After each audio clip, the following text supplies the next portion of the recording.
Gwent, the Witcher card game, is one of those rare adaptations that doesn't feel like a spin-off or side dish, but rather a fully realized game that thrives on its own merits. Born from a beloved minigame inside The Witcher 3, it has since grown into a sophisticated, competitive, and deeply strategic experience that carves out its own space in the crowded landscape of digital card games. At its heart, it's a contest of patience and wit, where the strongest weapon isn't luck, but foresight. Unlike other card battlers that lean on randomness or flashy mechanics to hook you, Gwent earns its tension through restraint, through the way each choice ripples across multiple rounds, where holding back a single card can mean the difference between a crushing defeat and a narrow, hard-fought victory. The first thing that strikes you when stepping into Gwent is its atmosphere.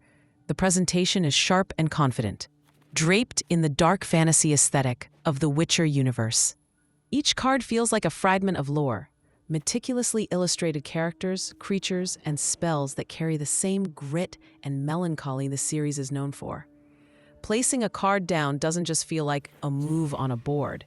It feels like invoking a piece of history, a story moment crystallized into art. The sound design complements this beautifully. The shuffle of decks, the clatter of cards, and the restrained yet commanding voice lines of characters create a sense of weight behind every play. It's not loud or overproduced. It has the grounded confidence of a game that knows its strength lies in subtlety. The core gameplay loop is deceptively simple, yet endlessly nuanced. Matches are fought over 3 rounds, with the goal of outscoring your opponent in 2 of them. What sounds straightforward quickly becomes a psychological battlefield. Do you throw your strongest cards early to secure the first round, or do you bluff, bait, and force your opponent into overcommitting, only to outmaneuver them later? The design thrives on this tension between short-term gain and long-term planning. The unique round structure ensures that victory is rarely about brute force. It's about tempo, resource management, and reading your opponent as much as the board itself. Passing at the right time can be more powerful than playing another card, and losing a round on purpose can sometimes be the smartest path to eventual victory. Few card games manage to make restraint as thrilling as aggression, but Gwent turns it into the core of its identity. Faction identity further enriches this system, offering playstyles that feel distinct and flavorful. Nilfgaard thrives on control and manipulation. Skellige leans into resilience and the power of the graveyard. Monsters overwhelm with swarms. Scoia'tael ambush with trickery, while Northern Realms build engines that snowball if left unchecked.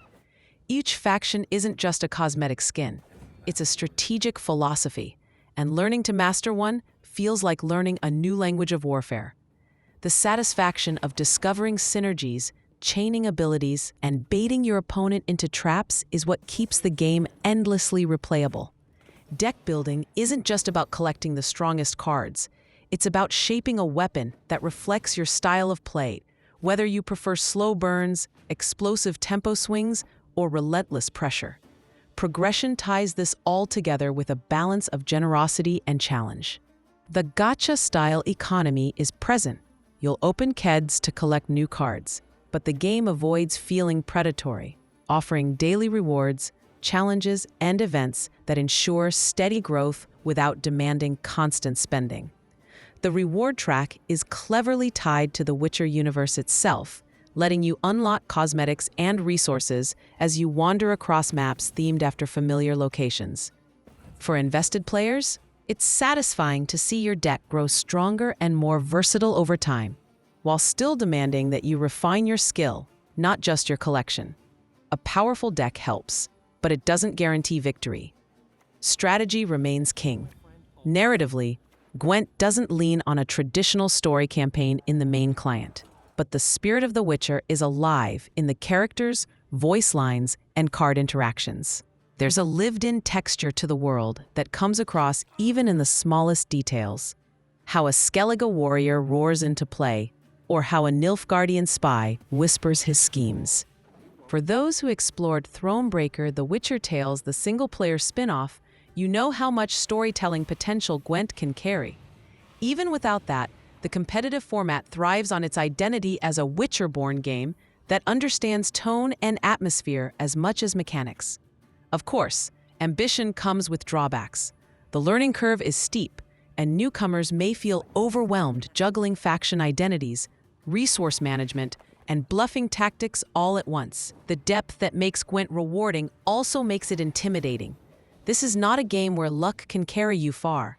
The competitive meta can also feel punishing, especially when certain archetypes dominate and force you into counterplay that may not match your preferred style. Matchmaking occasionally throws you against opponents whose collections or refined strategies far outstrip yours, creating moments of frustration. And while the economy is fairer than many digital card games, the grind for specific high-impact cards can still feel slow, nudging you towards spending if you want to accelerate your climb. Yet, despite these flaws, Gwent stands apart as one of the most thoughtful and rewarding digital card games available.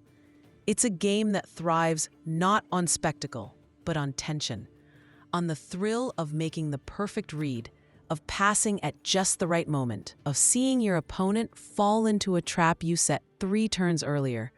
Every victory feels earned, and every defeat leaves you analyzing, questioning, and wanting to try again.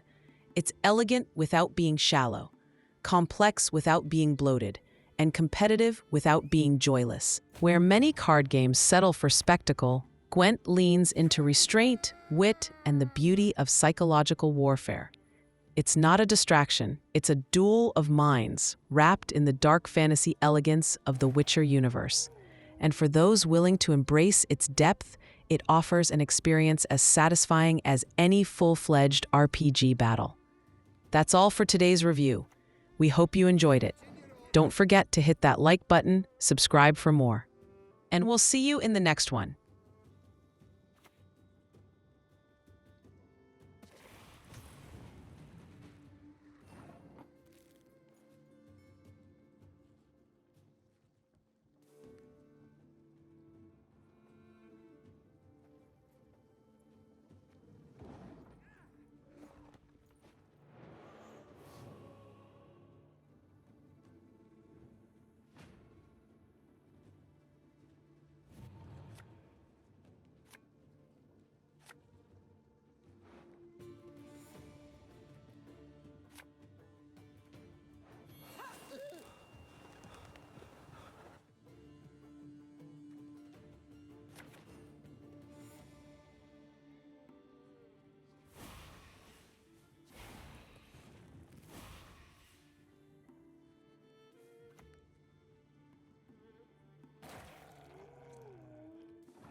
They can hide